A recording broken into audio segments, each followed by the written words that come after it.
darada ah.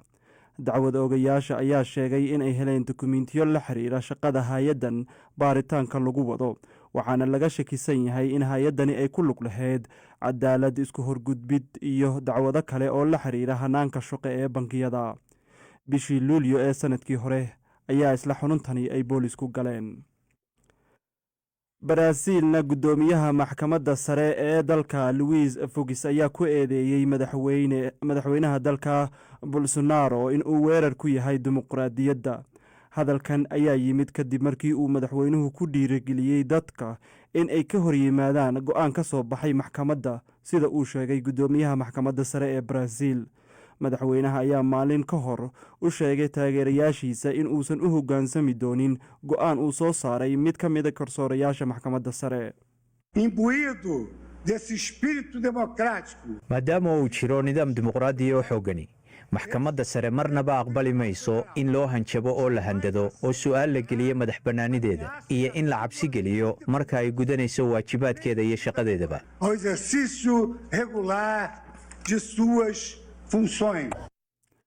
koonfur afrikana ururka kubadda cagta ee dalka ayaa shaaciyey in tigidhada lagu daawado ciyaaraha oo bilaash ah ay siin doonaan taageerayaasha kubadda cagta ee qaba tallaalka covid-19. taageerayaasha ayaa la filayaa inay u daawasho tagaan ciyaarta qaybta ka ah tartanka lagu soo baxayo koobka adduunka ee xulka koonfur afrika ee bafana uu la yeelan doono xulka qaranka ethoobiya. ururku wuxu uu sheegay in ahmiyad la siin doono taageerayaasha qaatay tallaalka marka la eego dadka u daawasho tegi doona garoonka ay ciyaartaasi ka dhici doonto. dowladda koonfur afrika ayaa waday dadaal ay kor ugu qaadayso tirada dadka dalkaasi ee istallaalay. ilaa hadda 10 milyan oo qof oo keliya ayaa qaatay tallaalka fayraska safmarka ah ee covid-19. dowladda ethoobiya ayaa ugu dambeyntiina waxa ay sheegtay inay ka guulaysatay dagaalyahano ka soo jeeda gobolka tigree ee joogay gobolka cafarta oo ay isaga baxeen. ciidamada tigree ayaa beeniyey in laga guulaystay, waxa ayna sheegeen in ciidamadoodu ay aadiyeen dhanka gobolka amxaarada maadaama uusan jirin wax dagaal ah oo ka socda gobolka cafarta, waa sida ay hadalka u dhigeen. dagaal xooggan ayaa laga soo sheegayaa gobolkaas toddobaadyadii u dambeeyey, iyadoo labada dhinacba ay isku eedeynayaan xadgudubyo ka dhan ah xuquuqda aadanaha. warkiina intaa ayuu nuugu egyahay. aan dib idinkuga celiyo fartuun ismaaciil. aad buu u mahadsan yahay. kaasi waxa uu ahaa tifaftiraha laanta af soomaaliga ee b b c oo warka inoo aqrinayay. dhegeystayaal haatanna u diyaar garooba qeybaha kale ee barnaamijka. galab wanaagsan mar kale aynu ku bilowna ee ra-iisul wasaaraha dowladda federaalk ee soomaaliya maxamed xuseen rooble ayaa xalay ku dhawaaqay magacaabista wasiir cusub oo bedelaya wasiir xilka laga qaaday. rooble ayaa jagada wasiirka amniga gudaha ka wareejiyey xasan xundubey jimcaale. xilkaasi ayuu ra-iisul wasaaruhu u magacaabay cabdulaahi maxamed nuur oo maanta xilkaasi la wareegay. waa xilka wasaaradda amniga gudaha inkastoo madaxweyne maxamed cabdilaahi farmaajo uu diiday xilka qaadista. haddaba xundubey oo b b c da la hadlay ayaa sheegay in xilli wareejinta ay sharci darro tahay. waxauna u waramay wariyaha b b c da cabdinaasir axmed sheekh bashiir saxaan saxo. waxay qayb ka tahay xerataraar fara badan oo prime minister ku sameynayay oo aan sharci ku dhisnayn ayay qayb ka tahay oo gunaanad u tahay. marka waxaan u arkaa inay tahay xerataraar aan loo baahnayn. waxaan u arkaa inay afduub ay ahay wax meesha ka dhacay. waan ka warqabaa in la qadanqadiyey dadka meesha jooga oo khasab looga dhigay. waxaan adiga hadda aan la hadlayay in wasiirada ka mid ah oo inuu dhaariyo loogu yeeray oo yidhi war wasiir ma dhaariyo, sharcina ma aha. kadibna adigu wasiir kale sida lagu keenaba la keenay. marka waxa meesha ka dhaca qadanqadiis iyo afduubay ahayn. laakiin xundubey adiga madaxweynaha kuma magacaabin ee ra-iisul wasaaraha ku magacaabay. marka maxaad ku diidan tahay inuu xilka hadda kaa qaadi karo hadduu shalay isaga ku magacaabay? isagaba madaxweynaha magacaabay, hadduu hadda waa kaa qaadayaan inuu diida waan ognaa. marka magacaabista laga hadli maayo ee marxaladda lagu jiro ayaa laga hadlayaa. marxaladan kala guurka ah ee doorashadu bilaabatay ee senataradii la doortay ee lagu jiro in loo diyaargaroobo xildhibaanadii waa siyaasadaysan yihiin. waxaan wax la diidayani waa xilka qaadis ama xil u magacaabid siyaasadaysan xilligan ayaa la diidan yahay. waa qodob sharci darro ah, waana midka hadda uu Rooble ku dhacay oo asagu uu u haysto inuu dadka inuu madaxweynahana hor ka diidi karo, dadka kale ka hooseeyana uu wax uu doono ka fuli karo ay amar asaga kaliya uu sharci isu iska dhigay nin boqorana uu iska dhigay. waana kaliya talisnimo, waana diidannahay, wax dhici karana ma aha. waa tahay Xundubey, maxay kula tahay sababta lagaga qaaday xilka? waxa waaye sababtu waxaan isku haysanay in muddaaba war wasaaraddan anigu aan mas-uul ka ahay shaqadeeda iyo faragelinta ka daa oo walaalow aan sida adigu aad u baahan tahay laftaada inaan kaaga dambayno mas-uuliyadeenna noo daa. wuxuu caadaystay inuu yidhaahdo booliska anaa la macaamilaya, xafiiskiisu wuxuu keensaday niman dhallinyaro ah, ayagiyaa marka kugu dul meeraysanaya. nimanka xafiiskiisa joogo dhallinyarada ah u keensaday, ayagaa kugu dul meeraysanaya, ayagaa ku handadaya, ayagaa raba inay wasaaradda dhaba dhexdu ka saara. arrintaasaan isku haysanay. waxaan weliba si qarsoodi baan uga doodaynay inay warbaahinta gashaan diidaya marxaladda lagu jira awgeed. waddankaan u turaynay, qalalaasaan diidaynay, si hoosaan ula hadlaynay, waa ka quusanay. markii dambena waxa waaye waxay keentay inuu dhibsado oo hadda markaa jaaniskan ka faa'iidaysto meeshaba aniga iga saaro, asagoo raba inuu madax bannaanaado oo dad ay shirka yihiin oo kale oo dano kale ka leeyahay meesha keensaday. ma jirtaa wararka sheegaya in adiga dhanka madaxweynaha aad la safatay oo labada mas-uul aad kala safateen oo aad la kala safatay? wax ka jira ma jiraan. haddii lahaaya hadalkayga ama qoraalkayga oo aan kula saftay cid gaara ha la keeno. tan iyo maalintii Rooblena magacaabay asagaa la shaqaynayay, waa garab taagnaa. haddaan xataa wax isku diidana warbaahin ma geyn weligay, waan ixtiraamayey. runtii ku dul socod badan buu nagu sameeyey, laakiin wasiirada waa tashana. waxaan yidhi marxalad adag baa lagu jiraa, prime ministerka yaanan khilaafin, haan iska ixtiraamno. maxaad ka tashateen?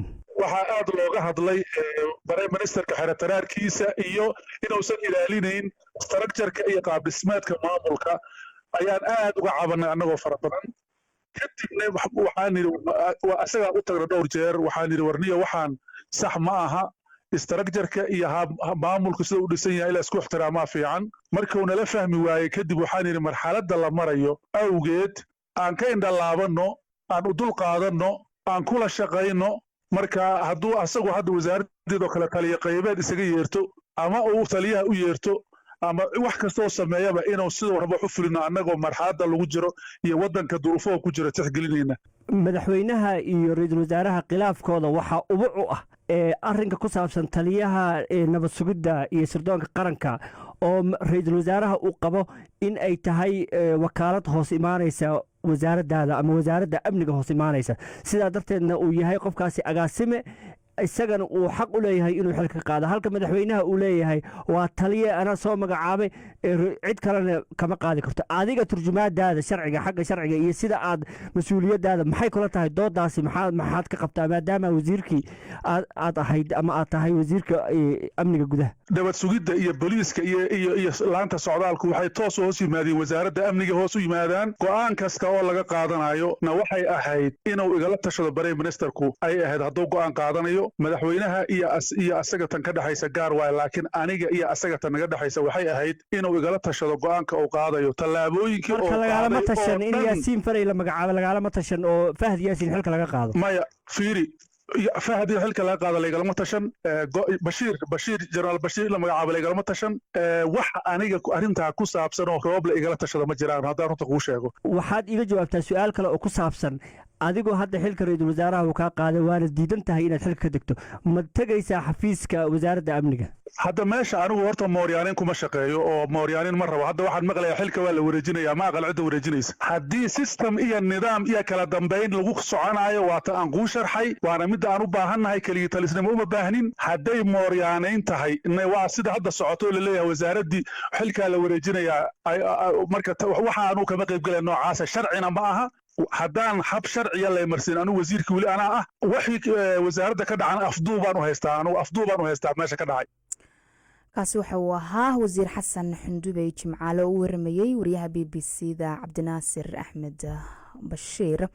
waagaa qaar ka mid a dhegeystayaashiina ayaa qodobkaasi aragtidooda kasoo dhiibtay. yaxye ismaaciil waxa uu leeyahay wasiirka amniga soomaaliya ee sheegay inaan sifo sharci ah loo marin xilka qaadistiisa waa mid sax ah, waayo dalku waxa uu leeyahay shuruuc kala hagta haddaan lagu dhaqminna ay lumayso buu yiri kala dambeyntii iyo kala sarayntii. hase yeeshee waxaan ra-iisul wasaaraha ugu baaqayaa inuu joojiyo duminta hay-adaha amniga ee dalka.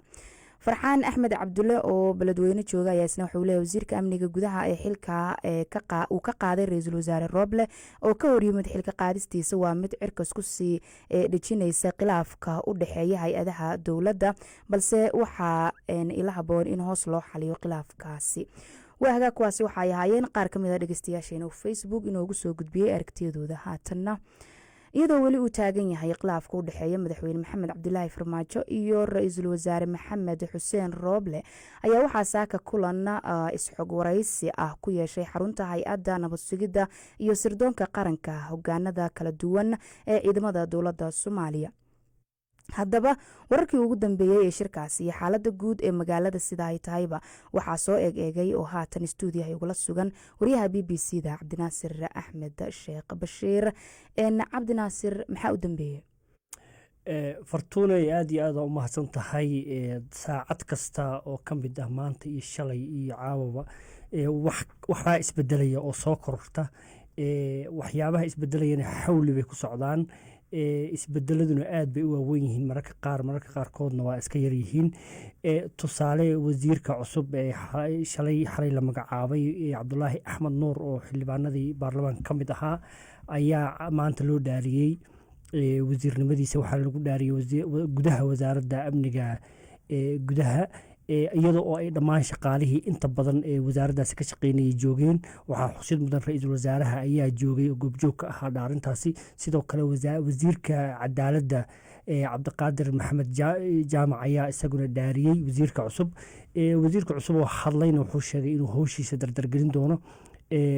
falcelinta markiiba ka dhalatayna waxay ahayd in gudoomiyaha amniga gobolka banaadir cali cabdi wardheere uu baraha bulshada kusoo qoray inuusan la shaqeyn doonin isaga iyo taliyayaasha amniga gobolka banaadir uusan la shaqeyn doonin wasiirka cusub ee la magacaabay.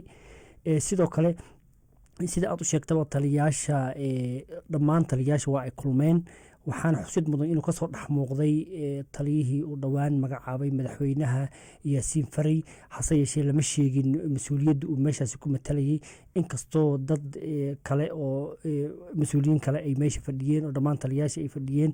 shir jaraa'id ayuu ka hadlay taliyaha booliska Soomaaliya Xijaar, wuxuuna sheegay inay xaaladda magaalada Muqdisho degan tahay amni ahaan. waxyaabaha ay ka hadleen ay ahayd kulan toddobaadla ah oo amniga iyo doorashooyinka looga wada hadlayay.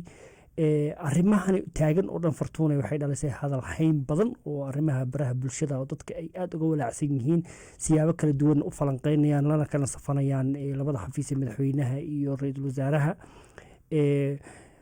dhanka nisa xarunta nisa weli waxba iskama bedelin.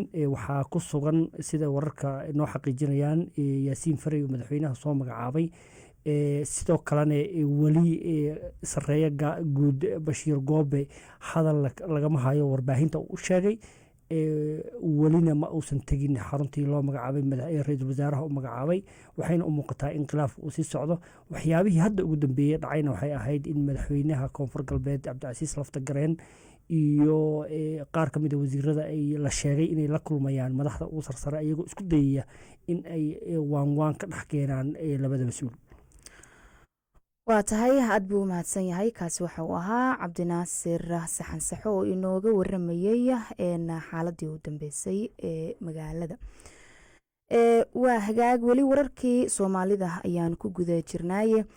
xilli uu meel adag maray amaba gaarayba khilaafka u dhexeeya madaxweyne maxamed cabdilaahi farmaajo iyo ra-iisul wasaare maxamed xuseen Rooble ayaa bulshada rayidka waxa ay ku baaqeen in xiisada la dejiyo oo aan dalka loo horseedin burbur dhaqaale iyo mid amni. labada mas-uul ayaa xalay mar kale ee warbaahinta isugu jawaabay kadib markii uu Rooble xil ka qaaday wasiirka amniga gudaha xasan xundubey, arrintaasi oo uu farmaajana sharci darro ku tilmaamay. faysal axmed warsame xiriiryaha bulshada rayidka ee Soomaaliya ayaa wariyaha BBC-da Kowtar maxamed cabdulaahi uga waramay baaqooda ku aadan xaaladan cakiran.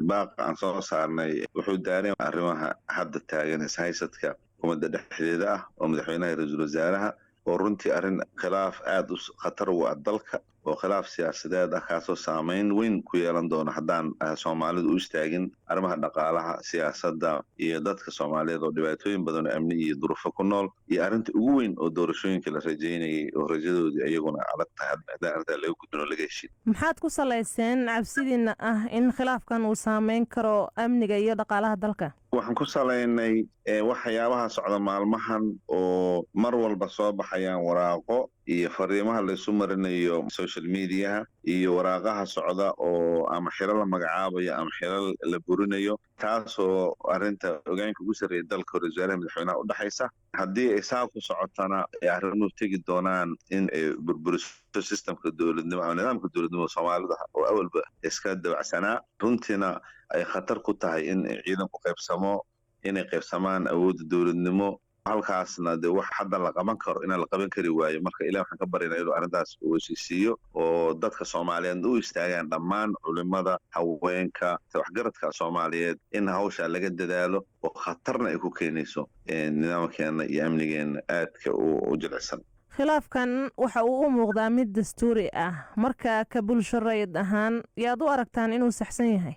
annagu hadda ma oranayno hebelaa saxsan laakiin waxaan dareemaynaa maantay institutionno ama hay-ado dadkan maanta siyaasiyiinta ah soomaalida ama xukunka u sarreeyo kala saaraya ma jiraan way adag tahay waxaan nahay dal soo kabanaya marka aragtidoodana waxay tahay in tanaasul laysu suubiyo in dadka soomaalida u kacaan in looga gudbo si allaale sida ugu fudud lagu xallin karo oon caadifad iyo ku dhisnayn maaragta awood kala riixanayo doorashadana loo gudbo oo doorashada maaragta xaggeedina lagu dadaalo in doorashada maaragta la wajaho. marka hadda xiisada u dhaxaysa madaxweynaha iyo ra-iisul wasaaraha meel adag ayay maraysaa si gaar ah maxaa idinkaga furan oo aad ku dejin kartaan xaaladda? waxaa lagu dejin karaa waxa weye in caqligu soo noqdo in waxa yar oo la haysto oo dowladnimada ah iyo rajada dadka soomaaliyeed ay qabaan in doorashaas dhacdo amnina lagu helo oo koleyto ay looga gudbo in wixii la qabtay horey loogu socdo dowladnimo isqorisho dhiib qofa meel buu geenayaa laakiin inaysan noqon in waxu naga nusqaamaan ama hoos nooga dhacaan wax hadda aan haysano ama dib loo noqdo taasna waxaan isleeyahay inay aad u maqan tahay doorka oo dadkii waxgaradka soomaaliyeed oo culimmadii leh oo ganacsadii leh oo haweenka leh inuusan muuqan marka doorka in la qaato oo xoog la saaro in waxa intaysan naga halaabin qof walba uu istaago arrintaasi weyn waxna ma keeni doonto hebel garle iyo social media aan ka taageerno waxa lama noqon doonto. markii uu jiray khilaafkii doorashada sidan oo kale ayaad warqado baaq ah u soo saari jirteen cid wax idinka dhagaysateena ma muuqdaan marka muxuu khilaafkan uga duwan yahay kii hore? wallaahi taa lafteeda walaal runtii dhuusamareeb 1 iyo 2 iyo 3 iyo kii u dambeeyey September iyo kii ka dambeeyey hadda May dhammaan baaqidan soo saaraynay iyo la kulankan la kulmaynay hogaamiyaha Soomaalida waxba ka soo baxay markii u dambeysay waxa lagu heshiiyay doorashadii waxa weeyaan dadku marka ay dhinacyada la kulmaan oo arrintan la galo marka xataa waxa soo baxaysa in la oran karo hebel laga gardaran joog laakiin hadda in micnaha la isku soo jiijiido lagu dadaalo in nidaamka la ilaaliyo sharciga dalka iyo dastuurka la ilaaliyo. hadda muxuu xalka idinkugu muuqdaa? xalka wuxuu noogu muuqdaa in la wada hadlo ka Soomaaliyeed waxgaradka ana u istaagaan arrinkana laga daayo qorqorugtaaga iyo qaabka hadda ay ku socoto oo keeni doono in inta yara haysano burburo. kaasi wuxuu ahaa Faysal Axmed Warsame xiriiryaha bulshada rayidka ee Soomaaliyeed oo u waramayay Kowthar Maxamed Cabdilaahi. dhageystayaal halka aad weli naga dhageysanaysaana waa laanta af Soomaaliga ee BBC. BBC waxaad ka heli kartaa wararkii ugu dambeeyay ee Soomaaliya iyo caalamka oo dhan maalin walba. wararkii Soomaaliya ayaan weli ku guda jirnaa. madaxweynihii hore ee Soomaaliya Shariif Sheekh Axmed oo shir jaraa'id ku qabtay maanta magaalada Muqdisho ayaa ka hadlay kiiska Ikraan Tahliil Faarax oo hay-adda sirdoonka Soomaaliya oo ay ka tirsanayd ay dhawaan sheegtay in al-shabaab ay dileen. hase yeeshee Shariif Sheekh Axmed ayaa ku tilmaamay arrintan wax laga xumaado oo aan la aqbali karin waxaana uu intaa raaciyay in ciddii mas-uulka ka ahayd arrinta Ikraan cadaaladda la horkeeno.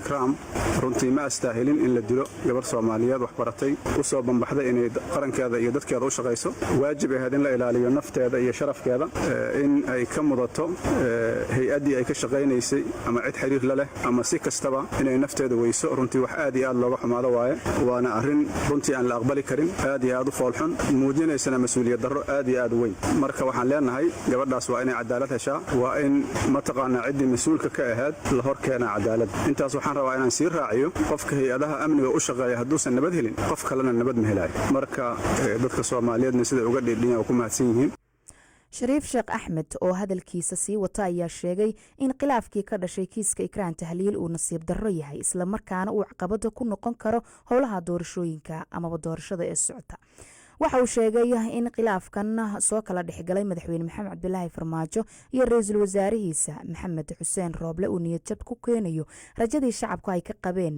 in dalkaasi nabad ah ay doorasho uga qabsoonto waxaana ugu baaqay madaxda sare in gacmaha ay isqabsadaan oo ay xaliyaan xurgufta ka dhex jirta khilaafaadka ka dhashay arrintaas oo keenay xaalad xasilooni la'aan iyo walwal dadka Soomaaliyeed soo waajahday khilaafkaasoo maanta keenay hay-adihii amniga inay aysan wada shaqaynaynin ayadoo baahi badan loo qabo hay-adaha amniga inay ahaadaan xilliga ay ugu shaqada badan yihiin maadaama lagu jiro xilli doorasho marka dowladnimada waxaa sal u ah sharciga haddaan sharciga la ilaalinna oo qof la arkaba sida uu rabo ka yeelo dowladnimada meesha waa ka baxaysa waxaan wada ognahay wixii la soo maray burbur iyo dagaal sokeeya iyo waxa la haaya hadda inta marxalo ay soo mareen iyo dadaalka la geliyey iyo maanta waxa la filayay runtii waxaan leenahay nasiib darro waaye khilaafka maanta u dhexeeya madaxweynaha iyo wasaaraha wuxuuna aad u niyad jebinayaa dadka Soomaaliyeed oo rajada ka qaba dowladnimadu inay hore u sii socoto iyo dadka jecel Soomaalida oo taageera oo 30 sano la soo dhaafay garab taagnaay filayay Soomaalidu inay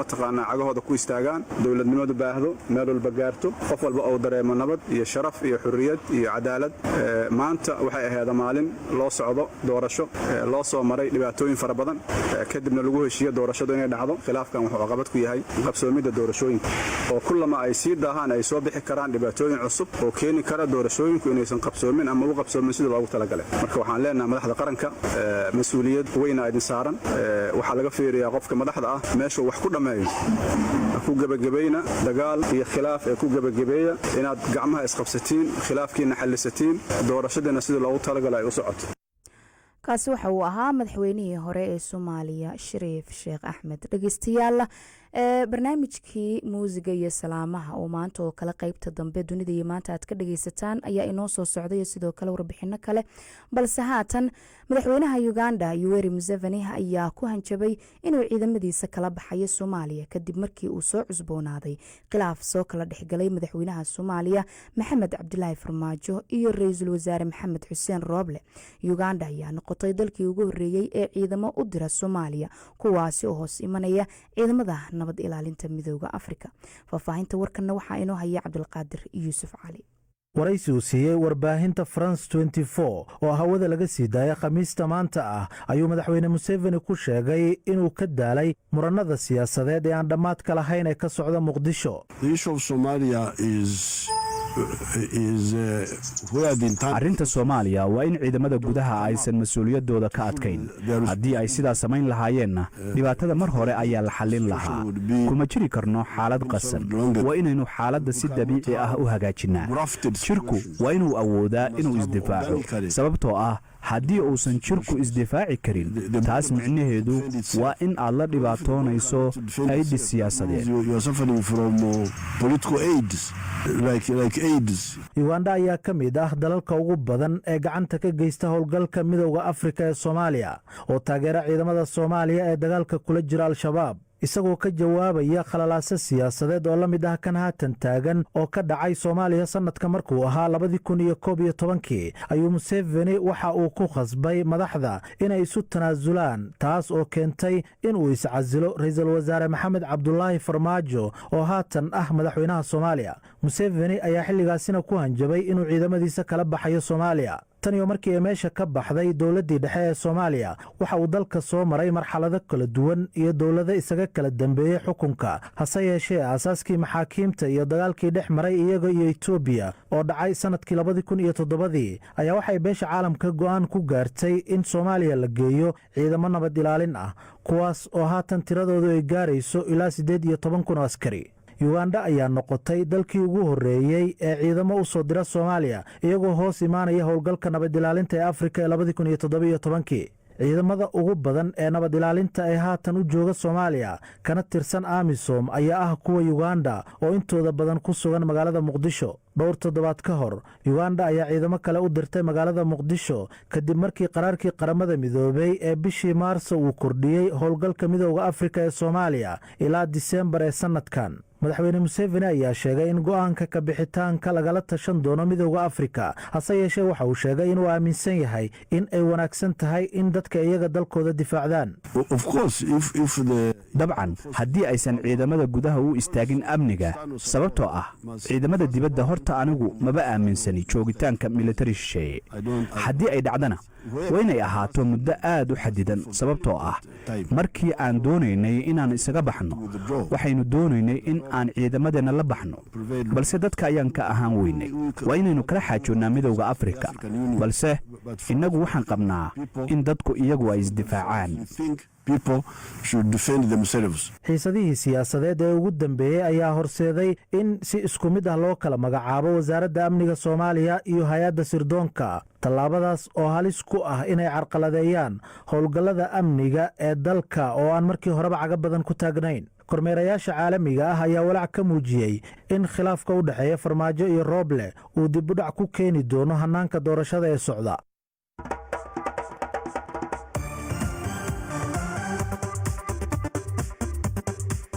barnaamijka ciyaaraha tibinta tooska ah toddobaadkan waxaynu idinkugu soo gudbinaynaa ciyaarta dhaaftay kulanka adag ee lagu ballansan yahay garoonka King Power Stadium ee kooxda Leicester City ay ku qaabilayso kooxda Manchester City oo horyaalka daafacanaysa. Man City oo xilli ciyaareedkii hore Leicester City ay ku ciqaabtay gurigeeda ma awoodaa inay ka argoosato. tababaraha kooxda Leicester City Brendan Rodgers oo xilli ciyaareedkii hore kooxdiisa si fudud uga simbareerxatay boosaska looga qayb galo tartanka horyaalada Yurub sanadkan ma awoodaa kooxda inuu ku dheelmiyo horyaalka Champions League. waxay naga xasuusaa sabtidan in idaacaddu ay soo geli doonto 4:00 galabnimo saacadda Geeska Afrika. tabinta tooska ahna waxay noo bilaaban doontaa 5 galabnimo.